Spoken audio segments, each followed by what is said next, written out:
Masuk tuh. Iya. Balik sama gue nih cerita setelah resign sebelah teman gue tuh udah ada. Temen kok kenalin bro, nama lu bro. Halo, gue Thomas.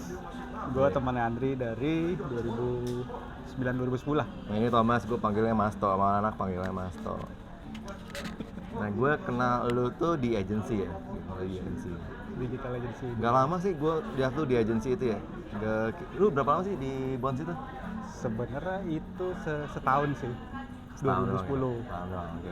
Habis itu lu resign ya? Resign. Nah, gue tanya nih, karena ini judulnya ini cerita setelah resign. Habis resign tuh lu kemana? Atau nggak gini deh, sebelum resign lu udah dapet duluan atau emang udah ancar-ancar atau lu udah targetin deh, udah deh gue setahun aja di sini deh, habis itu gue mau cabut. Nah, lu yang mana? Jadi tahun 2009-2010 itu kebetulan background gue sebenarnya ini bro, offset atau percetakan lah, dunia bukan dunia digital. Jadi di tahun 2010 itu kebetulan dapat kerjaan di digital agency. Waktu itu kita megang Samsung Galaxy S1 kan. Kala itu tren digital mulai booming lah. Jadi gue coba mulai mikir boleh juga nih ada satu tempat di mana kita bisa belajar lah, bisa tahu lebih dalam sekaligus praktek. Nah, setelah di 2010 itu di digital agency itu kebetulan memang adaptasinya cukup dari gue pribadi cukup perlu proses lah. Jadi di situ ditawarin dua nih waktu itu, antara resign setelah evaluasi ya. Setelah resign antara resign satu atau yang kedua tetap lanjut tapi dengan cuma terima 60% dari gaji gitu. Jadi ya Setelah evaluasi itu? Ya. Waduh. Yang evaluasi siapa bro? Ya. Yang kacamata. Yang kacamata apa yang mana? Ada yang paling atas lah, dia Okay. minta tolong ya salah satu timnya lah, intinya gitu. Iya. Ya namanya orang normal kan lu pasti down banget ya. Iya. Kecewa dong gue. Anjir 60%. Ya oke. Di situ kecewa pasti itu satu. Cuman gue selalu mikir positifnya nih bro. Maksudnya adalah di sini gue mau belajar lebih jauh tentang dunia digital satu. Jadi lu pengen ini sebagai batu loncatannya deh ya?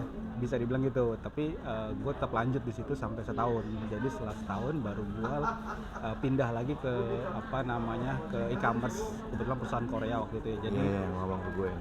Jadi disitulah di dunia digital agency inilah gue belajar banyak sih gitu. Jadi sebenarnya pindah setelah tahu nggak diperpanjang setahun, terus gajinya kan turun 60%. Benar. Nah jadi di situ rasa kecewa pasti ada, tapi kebetulan sudah ada peluang lain lah di situ. Tapi gue tetap belajar dulu sampai setahun pas. Gitu. Lu manfaatin itu waktunya ya. Bener-bener dimanfaatin. Nah ini kalau buat lu yang mau resign, udah lu kecewa, lu manfaatin waktu lu itu untuk belajar, dapet sedapat-dapatnya, jangan lu marah-marah terus. Jadi lu dapetin, tarik ilmunya, terus lu keluar. Ya intinya sih dimanapun lo ditempatkan ya, perusahaan apapun lo tarik sebanyak mungkin ilmu yang bisa lo serap, yang bisa lo pelajari, karena di situ kan lo pembelajaran tuh. Jadi dimanapun nanti lo pindah dalam hidup atau apapun lah, ya pasti ada hal positif yang bisa lo pelajarin di situ sih. Gitu sih.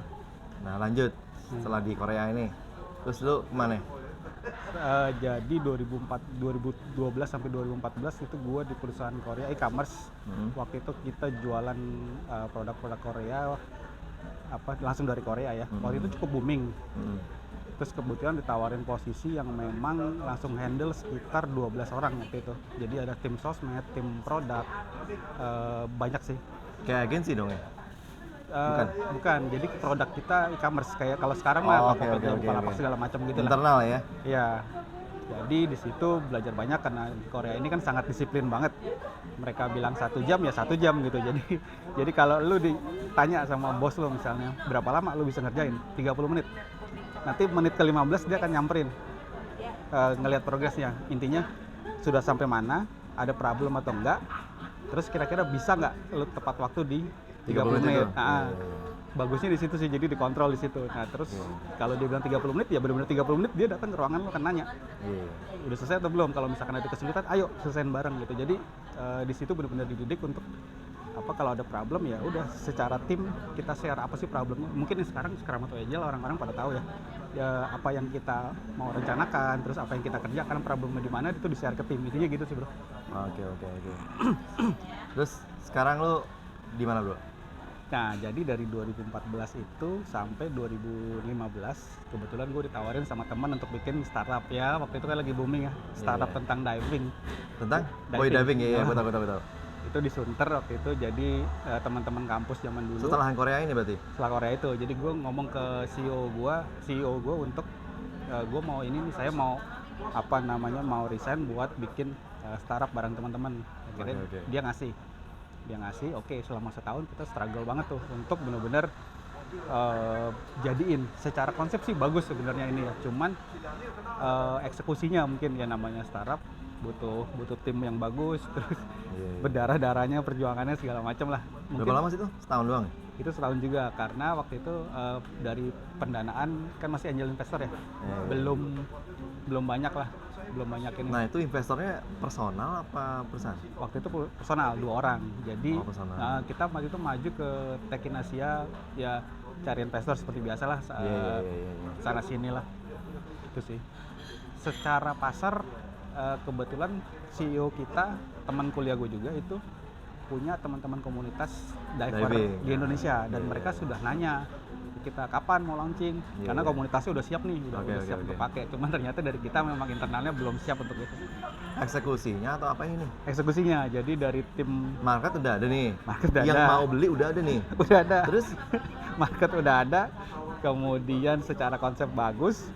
Nah, kebetulan nggak dapet orang teknis yang mumpuni lah produknya. jadi Oke, dari oke, internal oke. kita sendiri yang memang nggak siap di situ. Oh, Gitu oke, sih oke, bro. oke. Setahun sih kurang kali ya. Tahun kurang, cuman ya mungkin namanya investor, kebetulan background mereka bukan digital ya, bukan startup lah, tapi bisnis konvensional. Jadi ngelihat hasil gitu, hasilnya apa nih langsung nih. Oke. Ya which is agak berat di situ sih.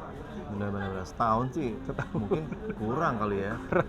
Kurang dari dananya, kurang panjang, atau memang lu belum dapet orang yang tepat untuk bagian teknisnya nih? Kita sempat sampai setahun itu kita sempat lempar ke freelance, Oke. dan itu sudah jadi mockup di iOS version sudah jadi sudah bisa diinin. Cuma memang belum selesai, mungkin baru pengerjaan baru 40-50%, tapi pendanaan sudah keburu di tutup Oke. dulu. Di situ Jadi sih masalah dana juga ya. dana juga ya, mungkin mau ngelihat hasil, jadi ya belum ini sih. Kalau itu kan memang startup lagi booming ya kemana-mana. Iya. Istilahnya lu mau Gitu. bikin usaha apa gitu kan. Iya. Oke. Nah kalau seandainya lu sekarang punya dana nih, lu komen di bawah. Nanti gue sampein ke Mas Nok, temen gue. Dia nggak tahu, siapa tahu yang denger gue ini ada angel investor yang punya banyak duit, ya nggak tahu duitnya mau ngapain. Ini boleh deh invest di sini. Iya. Ini peluangnya bagus sih tentang diving ini sih. Sampai sekarang kita masih gerilya coba lanjut sih. Memang ada beberapa yang coba tertarik, tapi namanya tim gitu kan, memang dari investornya dari tim kita juga mesti sinkron ya. Benar. Itu sih. Gue bilang konsepnya bagus kan, ini daripada lu nyari franchise sampai ratusan juta, MM-an, mendingan di sini. Karena lu franchise warteg tuh udah banyak. Ya. Ini lebih challenging ya nggak? Untuk misalnya kalau bokap lu maksa-maksa lu terus, lu ngapain pada tidur-tiduran, duit bapak lu banyak. Nah, ya coba kontak ke teman gue. Iya. Dan lagi ini kan diving ada kaitannya sama satu pendidikan di kayak mungkin universitas atau yang lain-lain lah. Terus yang kedua itu kan pariwisata. Iya. Jadi memang skopnya sangat luas sih ini sih. Jadi kita memang sudah bikin planning fase 1, fase 2, fase 3. Ya intinya sih cukup besar lah, prospeknya bagus sih. Itu Ya, sih. apalagi masa pandemi gini, tiket pesawat keluar itu gila banget, bisa 3 kali lipat, 4 kali lipat. Jadi dulu travel ke luar negeri, lu mungkin habis di tour di negaranya, tapi sekarang mungkin hampir lah, mungkin 75%-50% tuh habis duit lu di tiket. Iya. Nah, diving cocok di Indonesia banget. Itu Indonesia banget ya.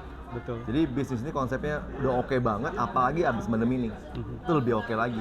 Ada satu cerita yang agak lucu dari temen gua. Jadi dia punya teman yang waktu itu kuliah di Belanda sama di Jerman.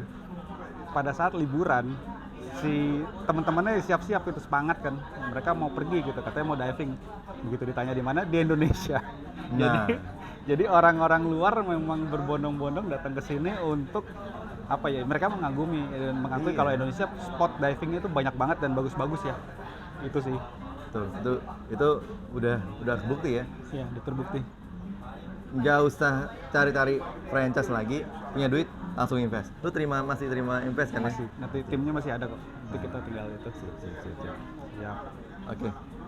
Mau lanjut. Nah, abis itu apa ya lo? Abis itu apa? Nah, itu seru juga tuh. Jadi dari 2016 gue resign, gue balik lagi ke perusahaan Korea yang Oke. sebelumnya.